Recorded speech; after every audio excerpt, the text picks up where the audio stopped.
Hello, Michael. Hello, how you doing, Carl? Everyone. Thanks. All right, are we up? No, we're still in practice session.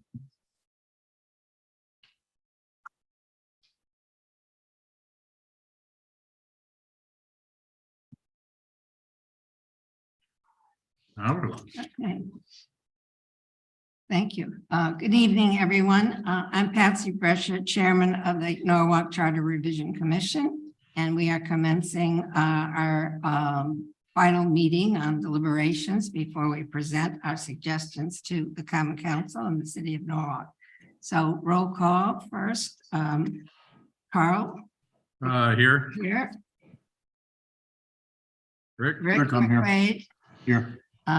Michael Witherspoon, Here, Angela Wasumi, Here.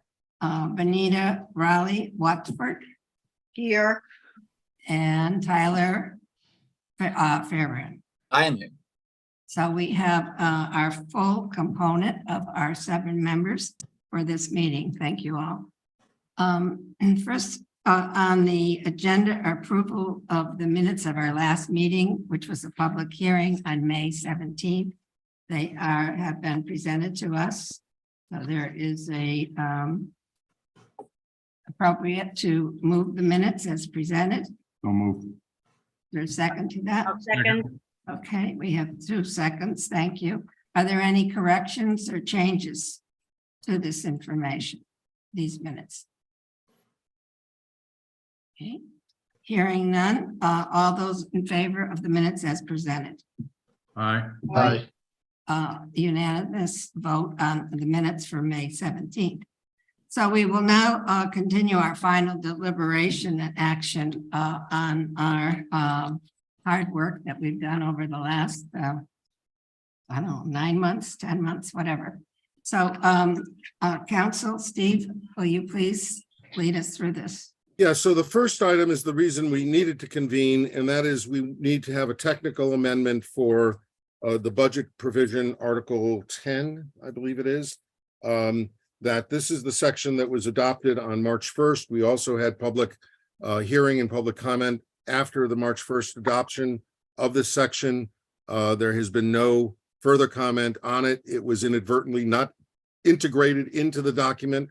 And as I was doing the edits, I came across it, and thank goodness was able to do it in the in a way that we didn't have to ask the council to give us this section. So so I just urge you, unless you have any specific questions, there have been no changes since we adopted it. There are still some outstanding issues. Henry never got back on some of the transfer issues. So those issues, if we want to address them, may have to be brought up, and I will raise it when we get to the council.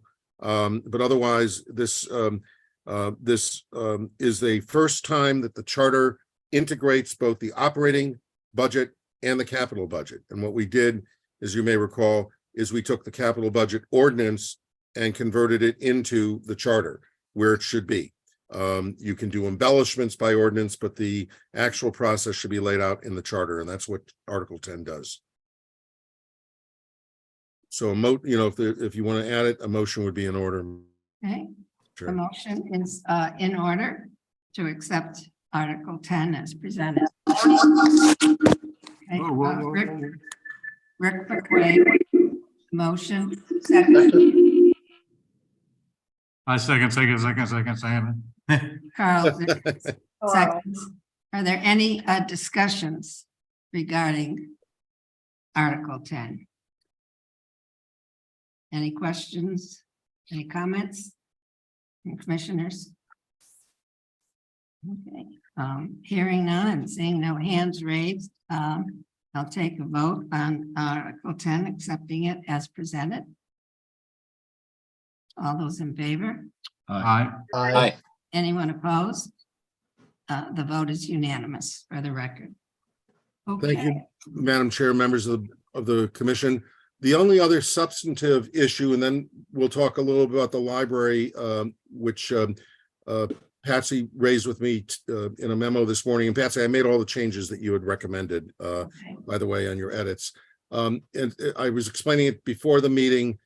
In the duties of the board in Article 9-1(8), B8 or whatever it is. It lays out in the current charter, there's a line that says that the authority that the board has, which it asserts with regard to its operating budget, does not include erection of new schools or additions to the present buildings. Right, before you continue, you mentioned the library and you mean the Board of Education. You're addressing the issue. I said we discuss the library later. I said Oh, I'm yeah, sorry. that the substantive issue is the Board of Ed. There's an incidental issue that we have to discuss with the library in a moment. So I am discussing Board of Ed. Okay, So we added to that they don't have the power to address other capital expenditures.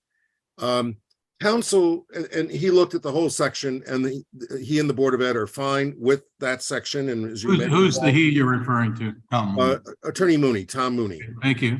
Thank you, counsel, for the Board of Ed, who we met at the very interesting hearing we had about a month and a half ago with the Board of Ed. Mhm. And he raised the question that he was concerned that this language would impact their ability, if they wanted to, in their budget, that they have the power under 10-222 of the general statutes, that it would impede their ability to do certain things that could be construed as capital expenditures, like buying tables and chairs and computers.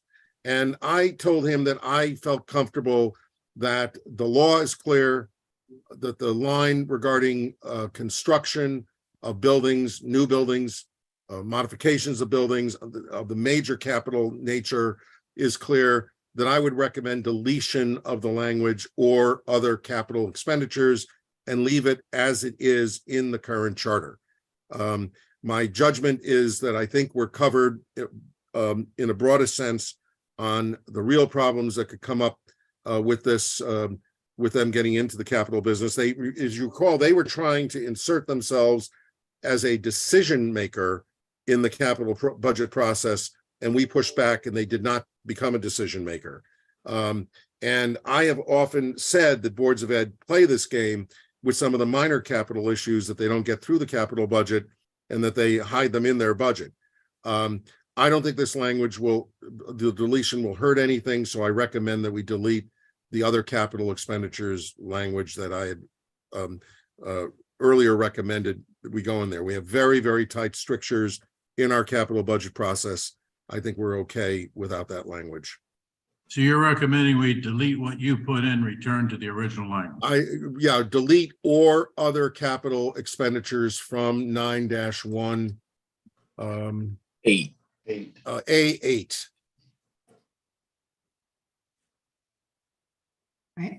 Any comments from Mr. McQuaid? Yeah, I agree with it. I mean, if it's something that really isn't going to change the document and we've already have it there and everybody's feeling comfortable with it, I say we just delete it and move on. I concur.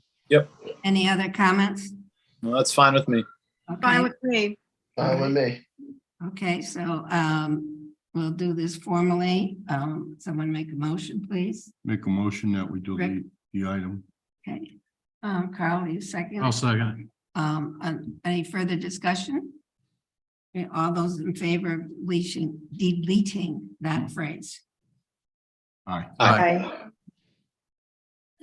Aye. It looks like it's a unanimous vote. Thank you. Thank you, commissioners. One other matter, Patsy properly brought up an issue as she perused the charter one more time, that we somehow left out the library director as a direct appointee of the mayor. And as I always do, when Patsy asked me to look at things, I went and reviewed the current ordinances, the current charter. I talked to the Corporation Counsel's office. I talked to the mayor's office. And what I found here is that we have a little bit of a quagmire. I have a whole series of emails that went back and forth between the mayor's office and the Corporation Counsel's office and library officials regarding this authority.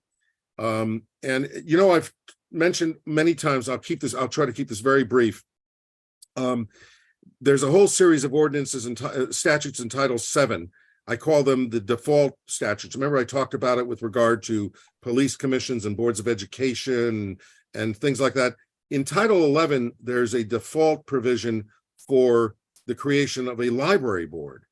And so in this series, and maybe Patsy will remember this being a member of the board, in this series of emails back and forth between the Corp Counsel and the director, Lamont Daniels, who I talked to as well today, they came to a conclusion that a lot of this was based on Title 11. And I said, be careful there, kids, because Title 11 has a library board that's elected. The state statute has an elected library board. You don't need to follow Title 11 to create your board. You can create a library board without resort to Title 11. And you can create a library board that is subject to appointment by the mayor, approval by the council, and also that has Title 11 gives the library board the ability to hire the director. And I can tell you there's communities throughout the state, many of whom I represent, that have historically separated the library director from the mayor and have him appointed by the director. And so the answer is there is no answer right now, but everybody I talk to favors the concept of having the library director appointed by the mayor, subject to approval by the council. But that is not the current state of the law. The way I think it was done was the library board interviewed had three finalists, sent the finalists to the mayor, and the mayor then made the selection. So in effect, the mayor made the selection, but I don't believe it was subject to council approval. And so everybody favors the concept of giving the mayor this authority. They thought that this would be an issue better taken up in front of the council because we really didn't, other than what I'm telling you right now, it's not an issue that we really delved into deeply. We did put the library board in the charter under the library department, the public library under the department section, but with regard to the actual librarian, there was no guidance and therefore it wasn't in the charter. Patsy was correct in bringing that up, but I'm not sure that we need to do anything. What we might do, Patsy, in your transmittal letter is add a line that at the end of our process, this came to our attention. It's an issue we think you need to look at. Okay.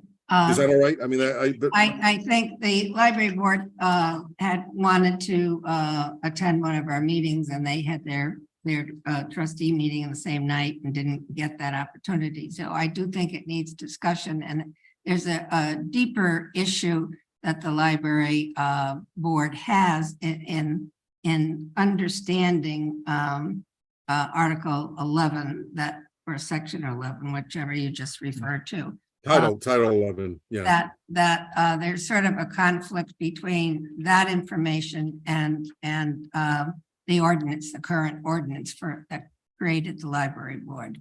So that we can note that somehow and Yeah, I'll add that to your letter. I'll run it by you in the morning before I bring it down for you to sign. We will add that this is something that should be discussed. And I will tell you, I've asked Corp Counsel to look at the issue because they spent a lot of time on it. I think some of them agree with me that Title 11 does not govern, that you can do in your charter whatever you want to do. Title 11 is for communities that choose to exercise it and utilize it. There's good stuff to steal from Title 11, but I strongly recommend doing it the way we want to do it. I don't think Title 11 governs us. It doesn't control us. Our ordinance is a valid ordinance, even if it contradicts Title 11. That's my position. I don't want to speak for the Corp Counsel, but I've raised it with them. They will help us on this when it's before the council. Okay. So that's all I have on that. I don't think I have. Oh, one other thing came. I think Patsy was on this email. One of our division chiefs this morning sent in a whole series of recommendations. Some of them are very useful. I wish I had them even a week ago. And I will look at them again once I get this over there tomorrow. I'll look at them and see, and I'll talk to Patsy and Rick and other members of the body to see whether or not the commission members who are going to be participating with the council in the next few weeks are willing to say, yeah, this is a good idea. This is a good idea. This is an edit. We should just, make that work. It just came in too late. And the mayor's office even said that when they sent it over. It's not going to be integrated into the document tonight. So Which department was it? oh boy. Economic. That's me. Hard question. Hold on a second here. Let me, It was it economic development, Patsy? Economic Yes, development, yeah. yes, Yep, economic development. economic development. So that's all I have. All right. Anyone else have any comments? Oh, do you want me Just to? about our schedule. Let me What's tell you the schedule. Yes. schedule Going forward. Well, you need to, why don't you, before I give you the schedule, why don't you take your formal action approving the draft charter as amended? I'll make the motion that we approve the draft I second. Second it. As amended. as amended. Thank you. Second. And what, Benita, is that you? I think it was both Angela and I. Okay, thank you both. Any further discussion on that motion? All right, hearing and seeing none. All those in favor? Aye. Anyone opposed? The motion carries unanimously. Okay, All right. So on Monday evening, we're going to be making a presentation. Presumably the chair, the vice chair, any other members who want to be there.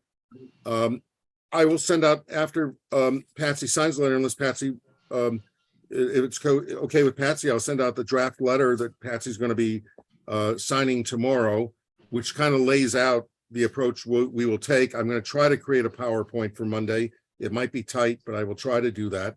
And in that meeting, we will present to the council kind of the full breadth of what we've done with the charter. Following that meeting, there's a June 12th council workshop. There will probably be a meeting. It's not, there's no date, but the week of June 18th, they would have done it on Monday, but it's Juneteenth. So they're not, so sometime the week of Juneteenth, there'll be a second workshop. I'll let you know as soon as we hear. June 26th, there'll be another workshop with the council. On July 10th, there will be a public hearing and deliberations on recommendations. And on July 17th, they will either take final action on this. If they have no recommendations back to us, they can approve our charter as we recommended tonight. They could delete a few things if they don't like them, or they can send recommendations back. That would be July 17th. Tentatively, and this would be up to you guys, 2 nights later, July 19th, we would have the conferral meeting where they confer their recommendations to us. And hopefully we would turn it around in a 2-week period, get it back to them for early August so that they can then get it on the ballot in September. So that's subject to change. They have up to 60 days. They're not using 60 days. This expedite. They gave us a real long time to get this done. And so they don't feel they need the time. And I think the number of workshops should work for us. I will get everything out in writing to everybody once everything. What exactly is a workshop? At the workshop, we will present, at the first one, we will present the whole charter. I don't know how they're going to take it after that. Are they going to want to go chapter by chapter? Are they going to want to go subject matter? Do they want to talk about the budget? Do they want to talk about what we did with boards and commissions or departments? And again, we didn't do a lot of substantive change. Are they going to, so they may not even have all these meetings for all I know. Are they going to want to talk about the thoughts that we had about the 4-year term for mayor, why we moved it to 2027, why we did it at all? So I don't know what they'll do, but the workshop, Benita, is where they have an opportunity to question us and then begin a debate on what should be in the charter. Okay, 2 things. Are these all on Zoom or hybrid or? I think most of their workshops will be Zoom. I believe that the first meeting, when I told them I was planning on being there next Monday, they said, oh, then we'll do it in chambers. It'll be a hybrid. But I think they're planning most of their workshops would be Zoom meetings. Mhm. Okay, and do we have approximate time for any of these meetings? Are they all evening meetings? There will all be evening meetings. My guess is, I think that the meeting next Monday is at 7:30, according to my conversation with Greg today, with the president today. And I imagine most of the rest of them will fall the same way. What they're trying to figure out is how they're going to conduct these meetings. The president was talking about possibly doing an ad hoc committee.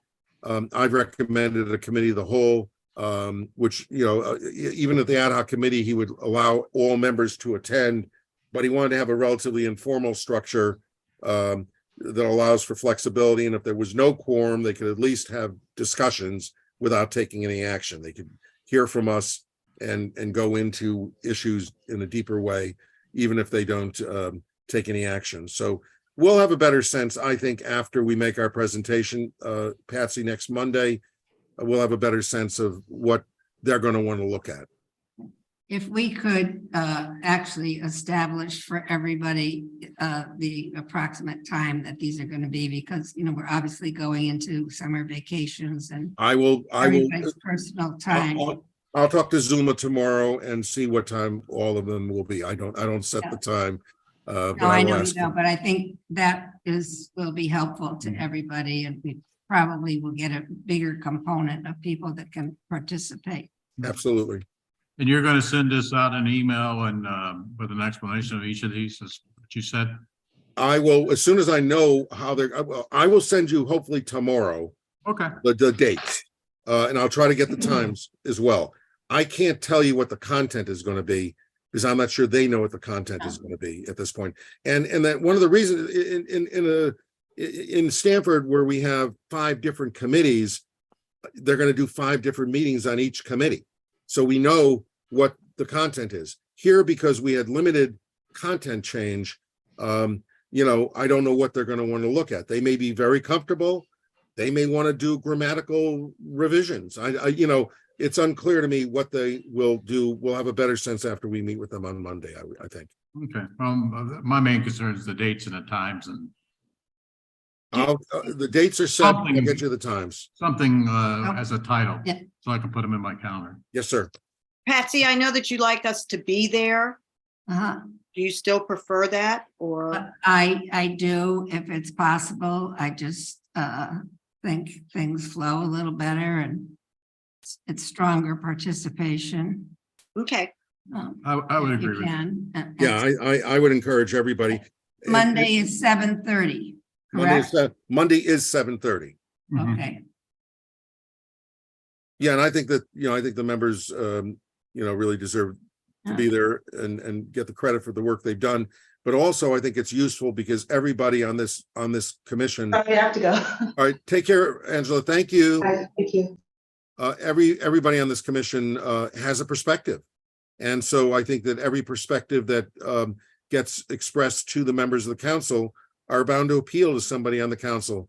And so I think it's very useful and helpful if everybody could attend as many meetings as possible.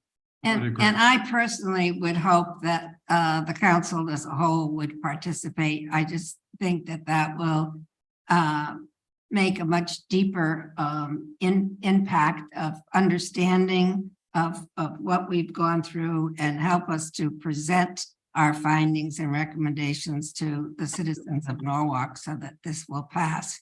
So the more participation, I think, is a healthy way to look at it.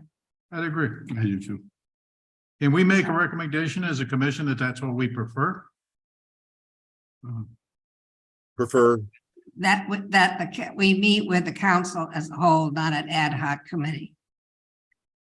I don't know Let's why. see what I they- think that'd be a little presumptuous to tell the council how to do Yeah, it. yeah. Well, I'm not saying say this is what it would be a request, not a directive. I think we should wait and see what direction they go with when they accept it and, make the presentation, then we'll get a feel for what they're doing. If they do decide to go to the ad hoc committee, we can make a suggestion then, but I would do it ahead of time. Yeah. I've already recommended the committee of the whole to have the entire body. Oh, Well, It's then not- you, Yeah, okay. so- You speak for us, so that's good. Yeah. All right. I said, based on my experience, you're not too big. 15 is not too big to do that. If you were 30 or 40, I think the committee approach is the right approach, but Yeah. in a body this big, and you're not gonna have 15 people at every meeting, so I think it behooves them to do it that way, but that's up to them ultimately. I would agree with you. Okay, any other item anyone wishes to bring before the? Thank you again, everybody. You know, I just. Sorry want- about this meeting. This was my meeting. I Yeah. apologize. Just Mr. one McQuaid? quick thing is, Patsy, under your leadership and guidance, and Steve and this team, I tell you what, I've sat on a lot of commissions and committees and different ad hocs and everything. This was a great bunch of people to work with, non-political, to the point, getting it all done. So kudos to you, Patsy, leading us, and Steve. Thank you. I don't know why we didn't get an attorney a long time ago to do this. I second that. Really. And having sat on a number of these in this city as well, I love how it's remained nonpartisan. And it's the only one that I've sat on since I've been in this town on meetings that I haven't immediately had to take antacid after. There's an endorsement for you there. That's the best, but thank you all, and I, Patsy, I'll call you in the morning to arrange a time for signature. Is that, okay, all right? yes, yes, sir. Thanks, everyone. Can I make a motion? Thank you. Yes, Carl Dickens makes a motion to adjourn, second. Second. Second. By several Bye, group. members, all those in favor? Aye. Bye. Therefore, Bye-bye. so adjourned. Thank you. Bye-bye. Have a good night. Thanks, guys. Talk to you soon. Yep, my time. We're setting all this up for a Oh. 30-minute meeting.